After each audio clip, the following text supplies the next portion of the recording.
Hey you guys, I've got some tips and tricks for you. Been in the fitness industry for a long time. I've used myself as a guinea pig. I have been over 200 pounds.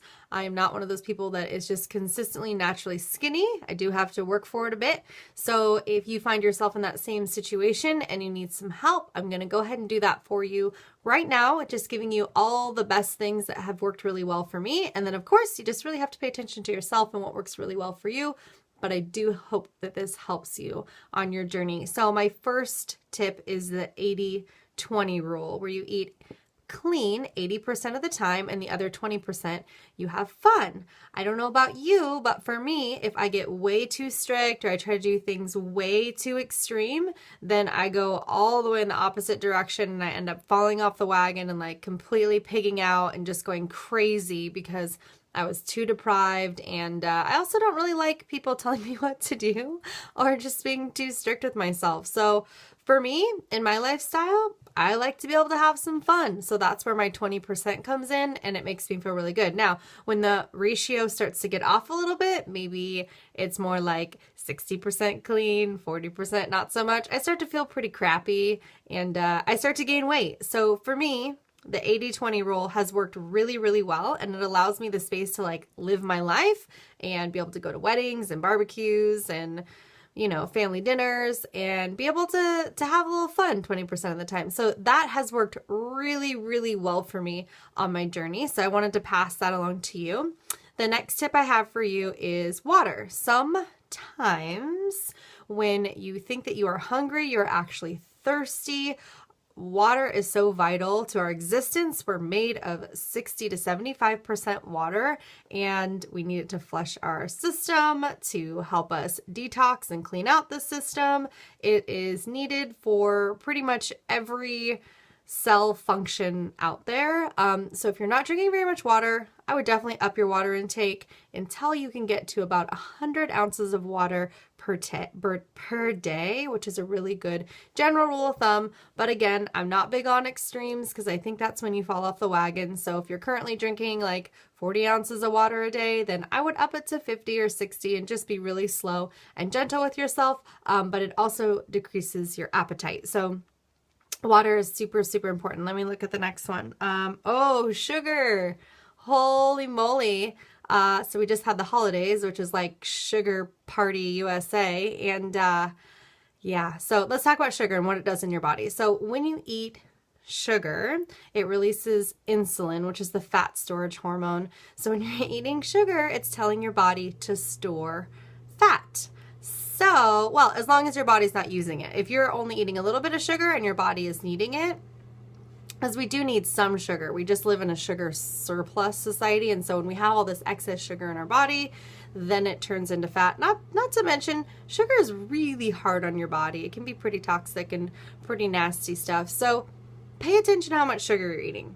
Definitely pay attention to the sugar intake. I know there was a long time where I believed the whole fat makes you fat, which isn't true. And I'd be like, oh, it's like red vines. They're fat-free, but loaded with sugar. So anyways, pay attention to your sugar. It is really important, and it will affect your waistline. What's next? Grains. So grains. Oh man, I could probably do a whole video on grains, but just for the sake of our conversation today, grains also, they're going to turn into sugar in your body. So you need to be careful on how many grains that you're bringing in. For a long time, I was thinking I was eating really healthy and eating all this wheat bread and nutty grain, whatever. And I didn't know that that was turning into sugar in my body. And if I would have known that, I wouldn't have been doing that. So until I really started studying and researching into food and found the paleo eating style, which is what I do, you can look more into it. That's when I found what was really happening with grains, and I decided to cut those back, and that really, really changed my body. So just be aware that when you are eating grains, that it does turn into sugar in your body. It releases the fat storage hormone, and probably goes against what you actually want. I tell a lot of my clients, try not to eat any, grains, carbs after noon, like after lunch. Like, try not to do it for dinner. See how you do.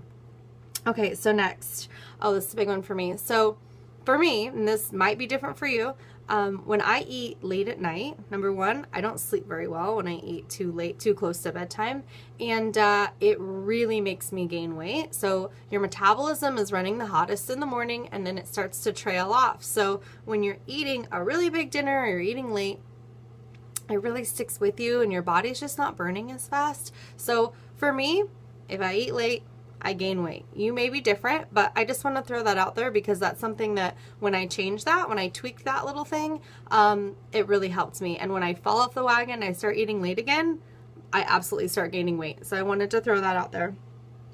Okay, so packing snacks. So for me, if I'm out and about and I'm starving and I don't have anything to eat, that's when I start making bad food choices. So, excuse me, if you make a habit of packing snacks and having little, my goodness, excuse me, having little healthy snacks with you, then you're not going to be as tempted to be eating, you know, the crappy food that you probably don't want to be eating. So have snacks with you. Put them in your purse, put them in your drawer at your office. Just have things around so that you don't get to that crazy ravenous stage where you'll just eat anything, you don't care.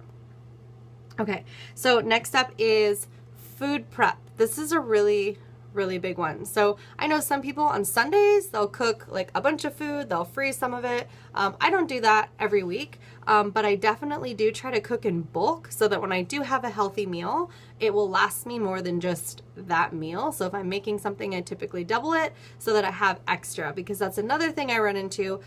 If I don't have healthy food at hand, then I start making bad choices because I don't have anything, or maybe I don't feel like making something. Crock pots are a fantastic way to just make bulk food so that you've got healthy stuff to go, which brings me to my next point is packing food, packing your lunches instead of, you know, always going out for lunch.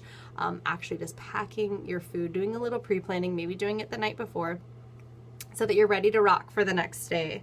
Okay, so the next one is baby steps. You guys know I love my baby steps. Is when you try to do too much too soon and try to get extreme with yourself, that's typically when people fall off the wagon. It's too hard, it's overwhelming, and you're just like, oh my God, I'm literally miserable with the way I'm torturing myself and trying to deprive myself right now, and you fall off the wagon and you typically either gain more weight than what you started with, or you just, you know, find yourself pigging out and then you totally beat yourself up. But really, it's not your fault. We are wired to be resistant to change. So if you're consistently trying to do these extreme things, then you're gonna psychologically fight it, whether you think so or not. And it takes a lot of freaking willpower to just like bulldoze through that. So be easy on yourself and just do it slow, small, easy, baby steps. Make your changes, make your lifestyle changes really slow. And I say lifestyle changes because I don't think it's about finding a diet. Diets don't work. They literally have a 98% fail rate. So I don't think you should look for a diet. I think you should look for a lifestyle eating plan that you can stick to for the rest of your life. Like I told you, I've been eating paleo since 2012. Of course, I go through my ups and downs. Sometimes I fall off the wagon and I have to get myself back on track, but I have a lifestyle plan, and I got there by taking it really slow with myself to get myself all the way where I needed to be. I didn't do it all at once. I didn't say, oh, tomorrow I'm going to start eating paleo. I just slowly but surely, as I would learn new things and as I would experiment with my body and how things were working with my body, I would just keep going and going. So baby steps, you guys, baby steps, baby steps. Not too much, too soon. I promise it backfires every time. There's no need to make yourself miserable. Be gentle with yourself. Do it slow, one step at a time. Promise, promise. Those little tiny steps, I know they seem like, oh, I'm not doing anything, but you really are. They add up. And before you know it, you've created a new healthy habit, and it's freaking awesome. So just keep going. Okay, what else? Oh, pay attention to how your body responds. So, you know, let's see.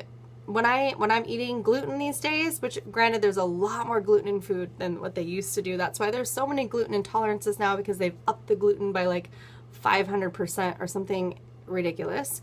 My body doesn't really seem to like it. It kind of rejects it and is like, you know, I get itchies and like itchy eyes and I get like an allergic response, basically. So you need to really pay attention to like, what foods am I eating that don't make me feel very good? Like what just is not vibing with me? Maybe you don't sleep very good. Maybe you get a runny nose. You know, you may be having food allergies and you don't even know it. So the more you can pay attention to yourself and how foods are affecting you, the better it's going to be, because everything that, you know, may not vibe with me may be totally cool for you. So that's up to you. That's your homework, and what foods vibe with you and what foods don't. Oh, okay, I love this one. Make your cheat meals worth it. So in the past, you know, maybe there'd be like a cupcake or whatever, and I'm like, oh, whatever, I'll eat a cupcake, and it wouldn't be very good, but I would eat it anyways. And I don't think this is a good plan, because why put it in your body if you're not really enjoying it and it's not worth it? So now I really try to make my cheat meals worth it, where I'm like, oh my God, that was amazing. That was drool worthy. I loved it. It was so good. Totally worth it. And honestly, if there's something that I try that I'm like, oh yeah, I'm going to do this as my cheat meal, and I don't like it, I will throw it away. Because I'm like, you know what? I'd rather throw it in the garbage than like have it be on my body. Like, it's not worth it. So if it's not worth it, don't do it. Throw it away. It's okay. I promise. Just get rid of it. Okay. Okay, so 8 hours of sleep. What happens when we're not getting enough sleep? First of all, we're not restoring our body, and it ages you when you don't get enough sleep. But it also puts the body in a stress response. So typically when you're in a stress response, your body is going to crave more carbs and sugar because it's stressed out and it's going into survival mode. And so it wants that quick, fast energy. So if you're not sleeping a lot, you're going to be working against your own DNA that's saying like, we're stressed out, we need sugar, we need carbs. So don't fight yourself and get enough sleep so that you feel calm and your body is not craving carbs and sugars, which you are trying to bring down. Okay. What else? Oh, stress management. So talking about stress, as we just did, putting the body in a stressed out state. If you're just really stressed at work, you've got a lot of stress at home, whatever it is, if you're really stressed out all the time, again, you're going to be craving carbs and sugar. You're probably going to be doing some emotional eating. I'm definitely guilty of emotional eating, abso-freaking-lutely. And when I do get stressed out or overworked, I hit the chocolate hard. So pay attention to that. You need to work on letting go of your stress. Of course, I recommend yoga. I would love it if you'd come to my classes, and they're online too. So at tiffanyjolly.com. What else? What else? Okay, we're almost there. We're almost there. So the last one that I've got for you today is remove the I can't have. So anytime you tell yourself that you can't have something, you're going to want it about 1,000,000 times more. So get yourself in the mindset of, I can have whatever I want. I could go to McDonald's right now if I wanted to, but I choose not to do that. I'm telling you, just change that little verbiage. Don't walk around saying how you can't have this and you can't have that and that's not on my diet. Like, no. Erase that from your vocabulary, because you're going to mind F yourself and be like, oh my God, I want it so bad now because I've been told that I can't have it. So don't tell yourself you can't have it. Tell yourself, you know what? I can have anything I want, any food I want, anything I want, but I choose to have these foods instead. So I think that's all I've got for you. I hope those tips were helpful, and I will see you guys next time. Bye.